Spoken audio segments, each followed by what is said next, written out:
Здравствуйте, я Акжанова Светлана Каниевна, учитель русского языка и литературы средней школы имени Шухана Уалиханова Таласского района Жамбылской области города Каратау. Предлагаю вашему вниманию урок в 5 классе русского языка и литературы по теме «Замечательная вещь – каникулы». Этот урок с раздела «Каникулы и отдых» 4 четверти. Цели урока – понимать основную информацию, определяя тему, цель или назначение текста, создавать высказывания, описание с опорой на ключевые слова, понимание значения слов и терминов. Психологический настрой «Пламень свечи». Ребята, внимательно посмотрите на пламя свечи. Что оно нам дает?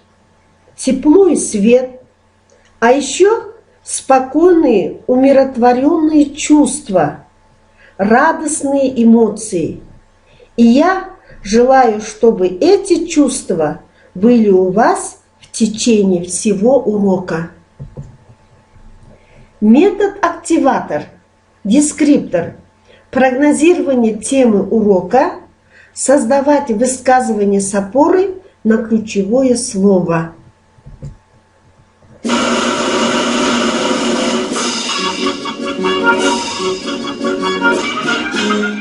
одном цирке жил лев по имени Бонифаций.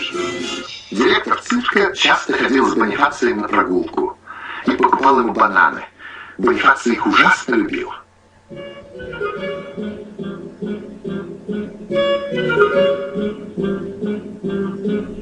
Однажды Бонифаций спросил: «А чего это на улице столько детей? И почему они не в школе?»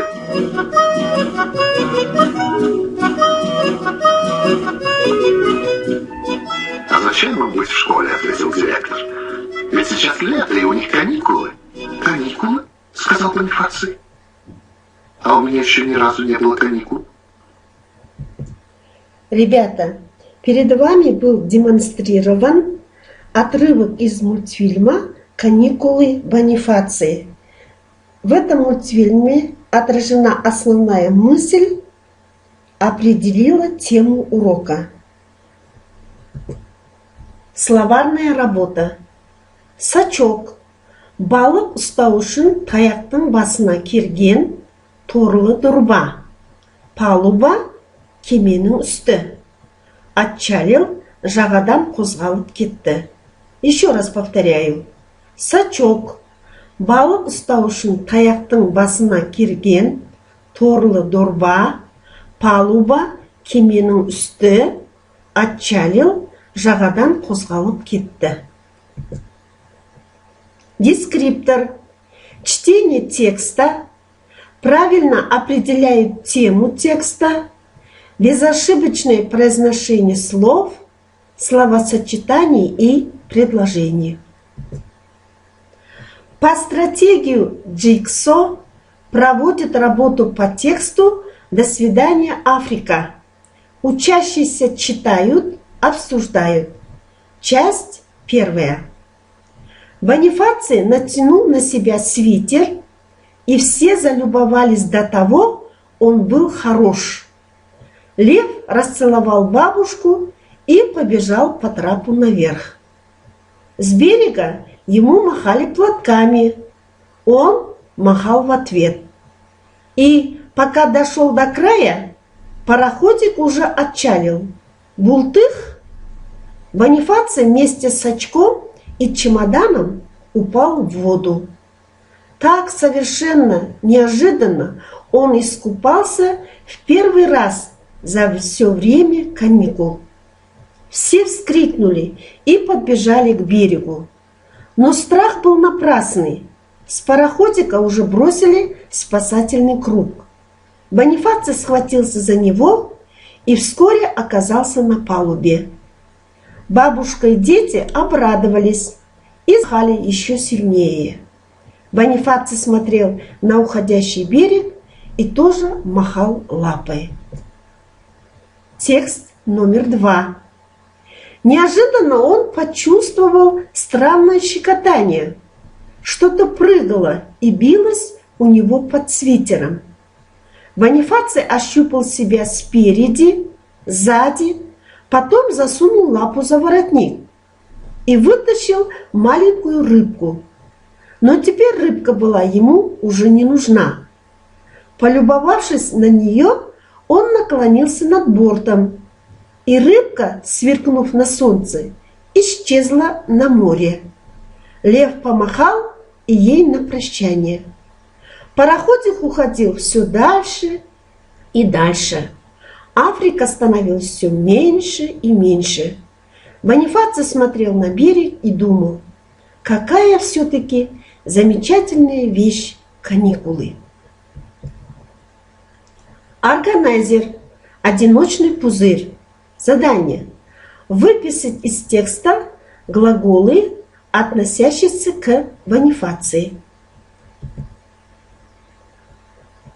Так как у нас запланировано 2 темы на 1 урок, следующий грамматический материал – однородные члены предложения. Однородными называются такие члены предложения, которые связаны с одним и тем же членом предложения, отвечают на один и тот же вопрос и произносятся с интонацией перечисления. Однородными членами предложения могут быть как главные, так и второстепенные члены предложения. Признаки однородных членов: отвечает на один и тот же вопрос, является одним членом предложения, относится к одному и тому же члену предложения, обычно выражены одной и той же частью речи, произносится с перечислительной интонацией, в предложении между ними ставится запятая. Однородные члены могут быть связаны союзами «и», «а», «но». Запятая ставится между однородными членами, если они связаны союзами «а», «но». Не ставится, если одиночный союз «и». Например, ребята купались, загорали. Ребята не купались, а загорали. Ребята не купались, но загорали. Ребята купались и загорали. Закрепление на тему грамматическую. Метод рыбья кость. Упражнение 537, страница 108. Составьте и запишите предложения с данными однородными членами, вставляя вместо точек подходящие по смыслу слова. Слова-помощники: птицы, ветки, ветерок, поле, зайцы, кусты, поливаем, дождь, шумит. Рефлексия. Прогноз погоды. Все понял, не все понял, не понял. Домашнее задание. Упражнение 538, страница 108. Спешите, вставляя пропущенные запятые. Подчеркните однородные члены предложения. Спасибо за внимание.